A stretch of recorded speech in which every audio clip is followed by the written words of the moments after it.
दिनों बागेश्वर धाम बेहद लोकप्रिय होता जा रहा है। बागेश्वर मंदिर धाम की विशेषता ये है कि मंदिर में आए भक्तगण और श्रद्धालु मंदिर में अर्जी लगाकर अपनी समस्याओं का समाधान प्राप्त करते हैं। बागेश्वर धाम के प्रति लोगों की बढ़ती आस्था और लगातार देश के कोने कोने से पहुंच रहे लोगों को लेकर हमने भी सोचा कि एक बार इस धाम में पहुंचकर देखें कि आखिर सच क्या है। क्या वाकई में यहाँ पर लोगों की परेशानियां दूर होती हैं? और लोग इतनी जल्दी क्यों इस जगह पर यकीन कर लेते हैं? लिहाजा न्यूज स्टेट की टीम निकल पड़ी बुंदेलखंड के 108 आध्यात्मिक केंद्रों में शुमार छतरपुर जिले के बागेश्वर धाम मंदिर के लिए। सोशल मीडिया पर बागेश्वर सरकार के नाम से प्रसिद्ध मंदिर के महाराज धीरेन्द्र कृष्ण शास्त्री के बारे में हमारे मन में कई सवाल थे, जिनके जवाब हमें उसी धाम पर पहुंचकर मिलने वाले थे। इस धाम में पहुंचकर हमने जो कुछ देखा वो अपने आप में ही अनूठा अनुभव था। हजारों की संख्या में लोगों की भीड़ वहां मौजूद थी। लोग घंटों से लाइन में लगे बाबा के दर्शन का इंतजार कर रहे थे। यहाँ पहुंचने वाला हर शख्स बागेश्वर सरकार यानी धीरेन्द्र कृष्ण शास्त्री के दर्शन कर उनसे मुलाकात करना चाहता है, लेकिन ये इतना आसान नहीं है। लगातार धाम पर पहुंचने वाली भीड़ की वजह से सभी लोगों से महाराज जी का मिल पाना मुश्किल होता है। लोगों की भीड़ दरबार के बाहर और अंदर अपनी बारी का इंतजार करती रहती है।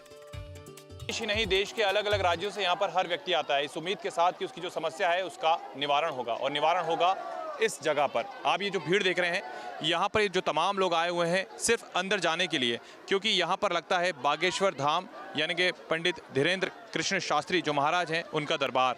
और ऐसा माना जाता है कि इस दरबार के अंदर जो भी भक्त पहुँचता है, जो भी परेशान व्यक्ति पहुँचता है, उसकी परेशानी का निराकरण होता है। और शायद यही वजह है कि अलग अलग जगहों से लोगों की जो भीड़ है वो आपको यहाँ पर नज़र आ रही है। अंदर दरबार चल रहा है और दरबार के बाहर ये भीड़ लगी है सिर्फ इस उम्मीद के साथ कि एक बार उन्हें अंदर जाने का मौका मिले और वो अपनी समस्या यहाँ पर बागेश्वर महाराज के सामने रखें। बागेश्वर धाम में बढ़ने वाली श्रद्धालुओं की भीड़ की वजह से बागेश्वर सरकार पंडित धीरेन्द्र कृष्ण शास्त्री बाकायदा टोकन के जरिए लोगों की समस्याओं को सुनते हैं और उनका समाधान करते हैं, जिसके लिए बागेश्वर धाम में भगवान बालाजी के सामने अर्जी लगाई जाती है और फिर भक्त बाबा के सामने अपनी अपनी परेशानी लेकर पहुंचता है। बागेश्वर सरकार के दरबार में पहुंचा कोई शख्स इससे पहले अपनी परेशानी बाबा के सामने बताए, बाबा खुद एक पर्चे पर उनकी परेशानी उनके सामने लिखकर बता देते हैं, जो अपने आप में हैरान करने वाला है। बोलिए, क्या बात है? बस आपके आशीर्वाद से सब खुशहाली है। उमरेड में हम आपके सब सेवा में वहाँ पे आए थे। आप उमरेड आए थे? अच्छा, उमरेड रहे थे। वाह, बहुत अच्छा। आप कोई प्रश्न? बिना घबराए आप बड़ी गंभीरता से बोलिए, कोई प्रश्न? दर्शन हो गया। हमने भी इतना ही लिखा, दर्द ठीक शरीर का रहेगा, वह दर्शन हमेशा होते रहेंगे, चिंता ना करें, आशीर्वाद। पूरी तरह से आश्वस्त हो जाता है। कोई बाबा को अपने घर आने की प्रार्थना करता है, तो कोई बेटी की शादी नहीं होने, तो कोई घर में कलह और नौकरी के लिए बाबा के सामने अर्जी लेकर पहुंचता है। देश के कोने कोने से लोग अपनी परेशानियों के निवारण के लिए बागेश्वर धाम पहुंचते हैं, लेकिन भीड़ ज्यादा होने की वजह से उनकी अर्जी नहीं लग पाती। लोगों का कहना है कि उनकी इस धाम के प्रति विशेष आस्था है। उनका मानना है कि यहाँ आने से उनके कष्ट दूर हो जाएंगे। कुछ लोगों को महज कुछ महीने ही बाबा से जुड़े हुए हैं, लेकिन उनके प्रति उनकी आस्था इस कदर बढ़ गई कि वो सैकड़ों किलोमीटर दूर से इस धाम पर उनसे मिलने के लिए चले आते हैं। अभी 2 महीने से हम लोग जुड़े हैं। 2 महीने में इतना भक्ति जग गया कि चलो हम कब जाकर मिले, कब जाकर बाबा से दर्शन करें। तो बाबा के महिमा, बाबा बुलाए, हम लोग चले आए।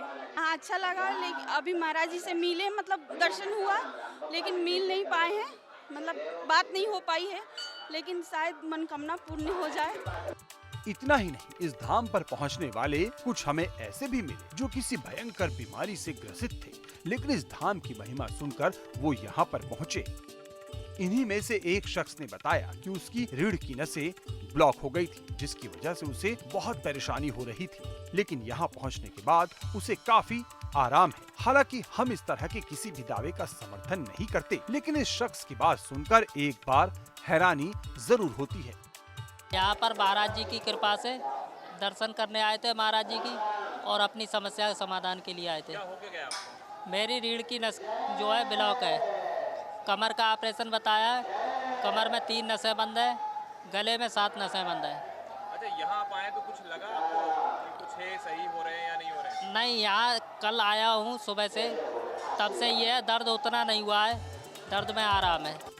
ऐसा नहीं है कि यहाँ पहुँचने वाले हर शख्स की इस धाम के प्रति गहरी आस्था ही हो, बल्कि इस भीड़ में कुछ लोग ऐसे भी दिखे जो सोशल मीडिया में बाबा की वीडियो को देखकर इस धाम तक पहुँचे। उनका कहना है कि जिस तरह बागेश्वर सरकार लोगों के मन की बात जान जाते हैं, वो उनके लिए किसी चमत्कार से कम नहीं है। हो गया, यूट्यूब में देखते थे तो हमको ऐसा लगा कि जानना चाहिए, दर्शन करना चाहिए गुरुजी के दर्शन करने आए हैं। देखने के लिए हुजूम लगा है, देखे क्या हो रहा है अंदर। पहली बार आए हैं कि इतने सारे लोग क्यों खड़े हैं, पहले तो वो देखे। बुंदेलखंड के 108 आध्यात्मिक केंद्रों में शुमार छतरपुर जिले का बागेश्वर धाम बालाजी हनुमान मंदिर आस्था का जागृत केंद्र है। 300 साल पुराने इस मंदिर का निर्माण सन 1887 में बाबा सेतुलाल गर्ग ने कराया था।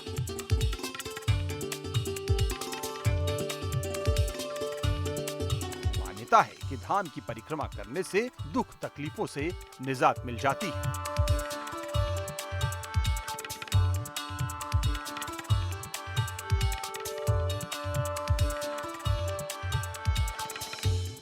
और यही वजह है कि देश विदेश के श्रद्धालु बालाजी के दर्शन करने यहाँ आते हैं। लोगों की माने तो बागेश्वर बालाजी धाम में 40,000 शक्तियाँ भक्तों की निगरानी करती हैं।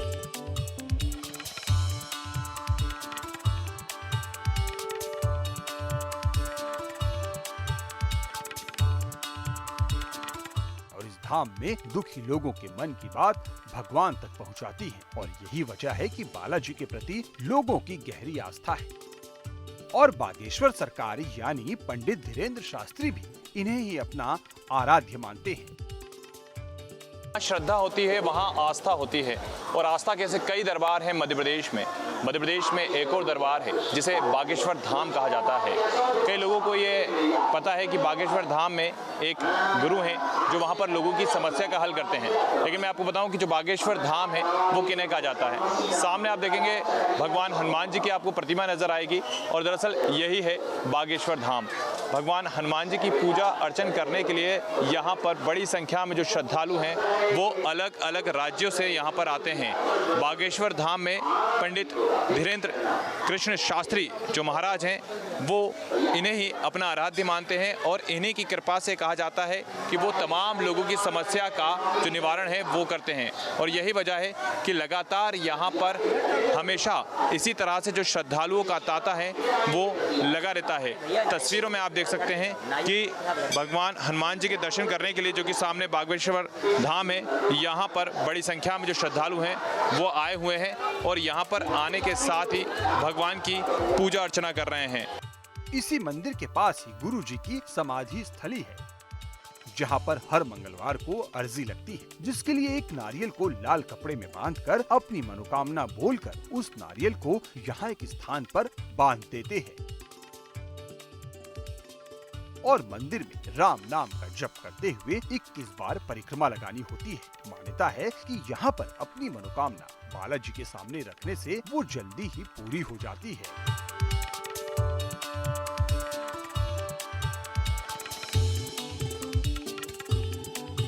और यही वजह है कि आपको यहाँ पर लाल कपड़े में लिपटे हुए हजारों नारियल टंगे मिलेंगे।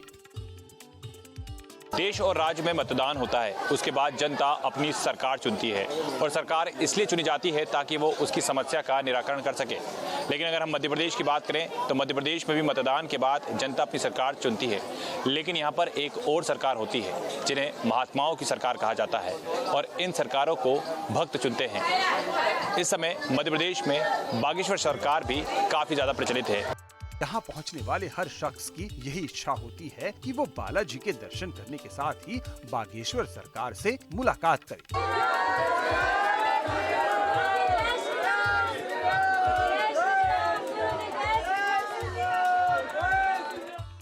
तो न्यूज स्टेट की टीम भी उस जगह पहुंची जहां बागेश्वर सरकार लोगों की परेशानी सुन रहे थे। इस दौरान बाबा लगातार माइक के जरिए भक्तों से बात कर रहे थे।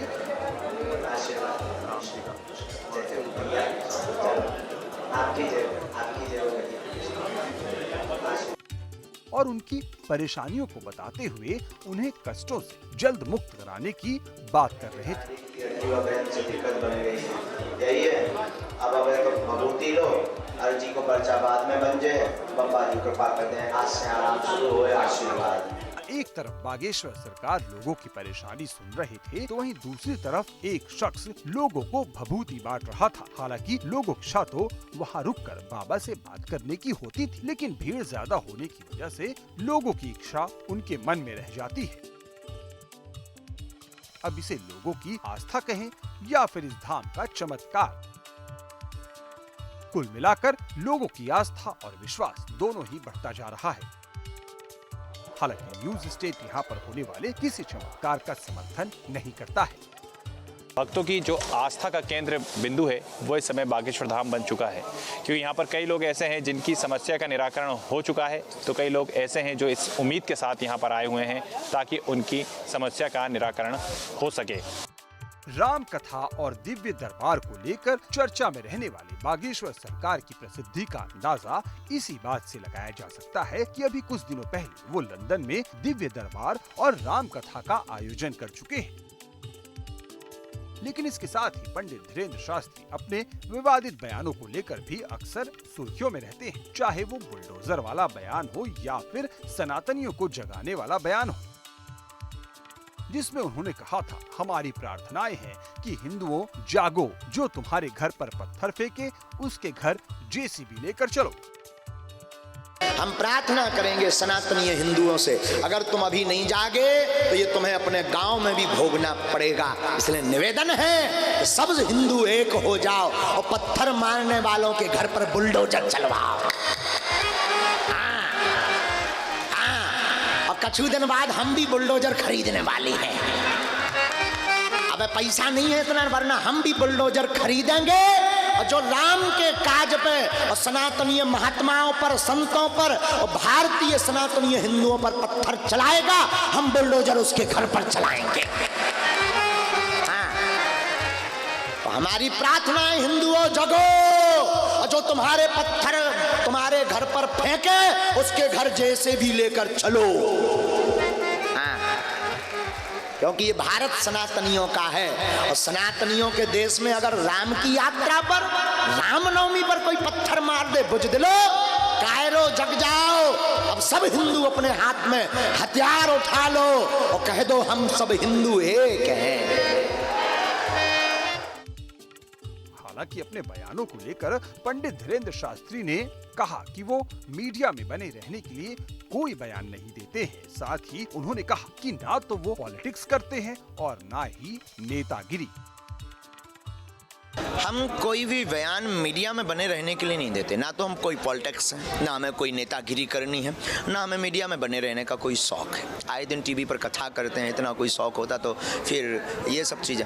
हमारा उद्देश्य सिर्फ यह है कि जो भी व्यक्ति गलत बोलेगा सनातन के लिए, हम जातिवाद में, हम स्वयं ब्राह्मण पुत्र हैं पर जातिवाद पर भरोसा नहीं करते। हमारी सबसे बड़ी जाति है कि हम मानव हैं, प्रथम जाति कि हम मानव हैं, दूसरी जाति हम सनातनी हिंदू, इसमें कोई दो राय नहीं, हम सौभाग्यशाली। कोई भी व्यक्ति अगर बोलता है, अगर धर्म के लिए, सनातन के लिए, या एक पर्टिकुलर सनातन को टारगेट करता है, पर्टिकुलर सबको टारगेट करता है, तो उस व्यक्ति विशेष के लिए हम अवश्य बोलते हैं। समाज से कोई आपके समाज से हमारा कभी कोई नहीं, हर समाज के व्यक्ति हमारे सम्मानीय हैं, थे, प्रेमी हैं, स्नेही है, हमें कोई मतलब नहीं है। और समाज के क्यों? क्योंकि हम जब एकता की बात करेंगे, हिंदू की बात करते हैं, फिर किसी समाज का बुरा क्यों कहेंगे? फिर हिंदू एकता की बात तो गलत हो गई ना।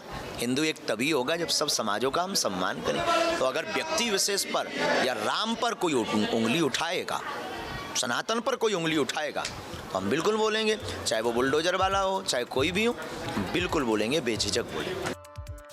दिन ब दिन बागेश्वर धाम के प्रति लोगों की आस्था बढ़ती जा रही है। इसके साथ ही यहाँ पहुँचने वाले श्रद्धालुओं की संख्या में भी काफी इजाफा हो रहा है।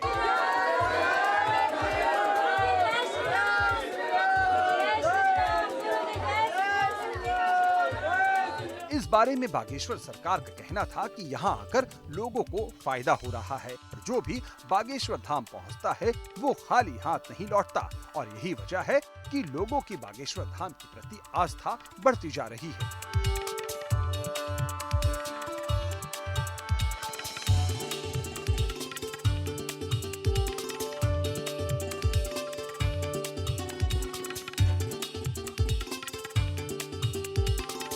सच यह है कि बागेश्वर बालाजी की कृपा है। जो यहाँ आता है वो खाली हाथ नहीं जाता, उस पर बागेश्वर बालाजी की बड़ी कृपा होती है। अपने जीवन के अनेक अनसुलझे रहस्यों को सुलझाने के लिए वो बागेश्वर धाम आता है। और कहीं ना कहीं देखिए, कोई भी व्यक्ति 1 बार आएगा, 2 बार आएगा, 5 बार आएगा और उसको कोई रिलीफ नहीं होगा, कोई राहत नहीं होगी, कोई कृपा नहीं होगी तो वो नहीं आएगा।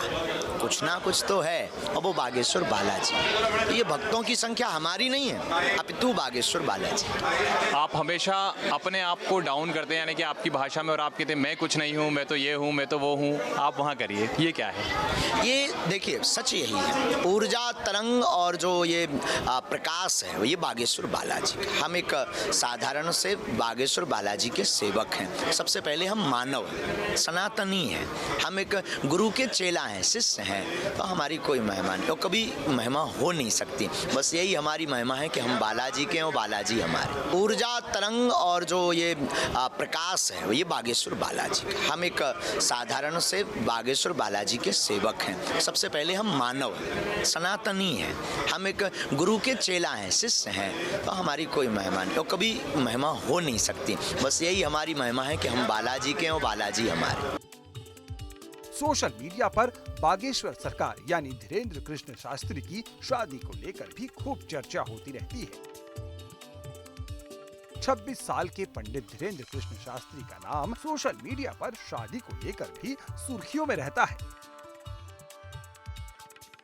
हालांकि इसको लेकर खुद पंडित धीरेन्द्र कृष्ण शास्त्री ने खुलासा किया। उन्होंने कहा कि शादी के लिए गुरु आज्ञा मिली है, लेकिन उनकी शादी कब होगी और कैसे होगी इसके बारे में कुछ नहीं बताया।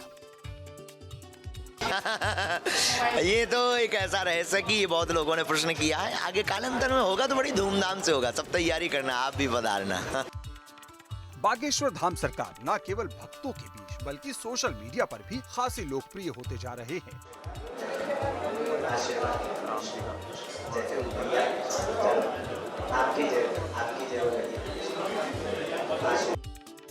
यही वजह है कि उनके फॉलोअर्स की संख्या लगातार बढ़ती जा रही है। साथ ही लोगों की आस्था भी बागेश्वर धाम के प्रति बढ़ रही है।